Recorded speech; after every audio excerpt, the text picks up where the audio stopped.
Despite getting off to a good start, Samsung's last year was pretty rough. Now 2017 is upon us, and in order to truly move on, Samsung had to nail its new flagship smartphones, the S8 and the S8 Plus. After all, these are the first phones the company will release since the Note 7 debacle came to a close.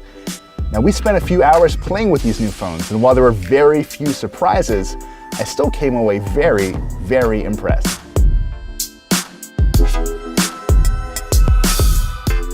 Let's get the really juicy stuff out of the way first. We don't know how much these phones will cost, but you'll be able to pre-order them in the US starting on March 30th, with an official launch coming on April 21st. Got it? Let's move on. All of the leaked renders and photos don't do these phones justice. The fit and finish is incredible. Remember how the front and back edges of the Note 7 sort of melted into the metal frame running around the phone? Well, the effect here is very similar, it's just made more striking by how thin these phones are. Now that's doubly insane when you consider it has one of Samsung's gorgeous new 5.8-inch Infinity displays that's running at 2960 by 1440, and there's a 3000 mAh battery in there just like the S7. There's barely any bezel between that beautiful mobile HDR certified screen and the rest of the phone's face, and I gotta tell you, the glass's gentle curve only adds to the appeal. If LG's G6 was a flat slab of stone, then the Galaxy S8 is a polished river rock. As you probably knew, the S8 packs one of Qualcomm's Snapdragon 835 chipsets, along with 4GB of RAM and 64GB of internal storage. Well, in the US anyway. Versions available elsewhere will have one of Samsung's octa-core Exynos chips. Anyway, some of you will be glad to know that there's still a headphone jack here and a microSD card slot that'll take up to 256GB of extra storage. And all of you should be glad that the phone is still water and dust resistant. All of that good stuff applies to the S8 too, the bigger model with a whopping 6.2-inch screen and a 3500 mAh battery. That is to say, it's just as impressive to hold and feel, and spoiler alert, it fits neatly into a pocket.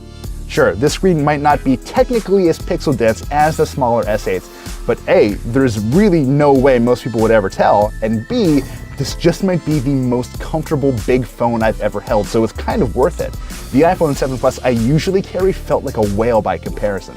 The combination of Qualcomm's new chip and a seemingly lighter new version of TouchWiz mean the S8 and the S8 Plus just fly. The updated interface, by the way, is actually really handsome. It's not quite as loud as older designs, and the new icons and fonts and widget choices make TouchWiz feel more mature.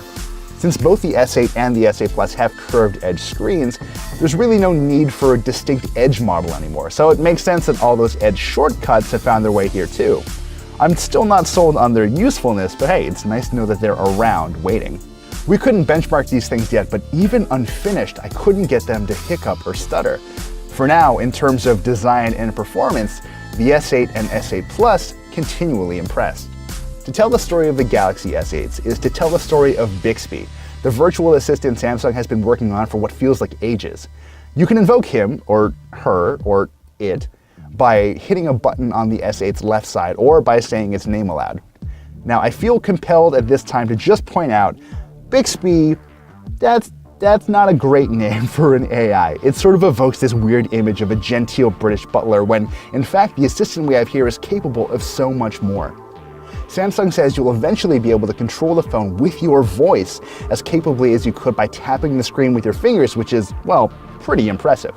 Bixby will even get you part way to that task you wanted to complete, even if it can't understand every part of your command. To be clear, the Bixby we played with was far from done. When it launches, you'll be able to ask it for photos from your last trip to Hong Kong or to launch apps. Bixby will also live on your home screen, tracking your steps and offering suggestions to you when it starts to understand your behavior. Do you call certain people the same time every day? Expect Bixby to notice and remind you. The S8s we played with weren't quite that far along, but another part, Bixby Vision, actually worked pretty well. Long story short, Bixby will recognize things like products, restaurants, and landmarks and offer more information about them. Let's say you're on the train and looking at a book someone is reading, you could use Bixby to learn more about the author or find a link to buy it. It's similar to something Amazon did with its Fire Phone back in the day, except, people are actually going to buy these phones. Depending on your taste, not every change here is a step forward from the Galaxy S7 line. The S8's fingerprint sensors are on the back to the right of the camera, and reaching it with your index finger can be a little awkward. The traditional home button is gone too. Instead, you've got a small pressure-sensitive strip of screen at the bottom you can press while on any screen to jump right back out front. It takes a little getting used to since you have to know the home button is just there waiting for you, but I don't think I'm going to be losing any sleep over it. Samsung also said the 12-megapixel dual-pixel cameras in the S8s really aren't all that different from the cameras we got in last year's flagships. Now, in fairness, last year's cameras were already among the best we've used, but if Samsung is going to push out new stuff each year, it can't blame us for being mildly disappointed when things don't change that much. That said, Samsung has apparently tweaked the way photos are processed, which should make for slightly better colors and clarity throughout. And since we live in an age where Snapchat and Instagram reign supreme, you can add goofy filters to your face when using the improved 8-megapixel front-facing camera. It helps that it autofocuses on your mug when you're snapping selfies. Samsung also cooked up a system called DeX, and just tell me if this sounds familiar. You plop the phone in a dock, connect a monitor, keyboard, and mouse, and get stuff done on a phone-powered desktop. We've seen so many other companies try this and frankly screw it all up, but Samsung's hybrid approach to Android on the desktop seems surprisingly fast and deeply impressive, so go watch our other video about it. If all of this sounds like a lot, well, it's just the beginning. By looking at the level of polish and poise baked into these phones, you easily get a sense of just how important Samsung believe these phones are. These are, in many ways, Samsung's attempts at redemption. And while memories of burning notes still linger, Samsung's future seems full of promise. Thanks for watching, and stay tuned for our full review.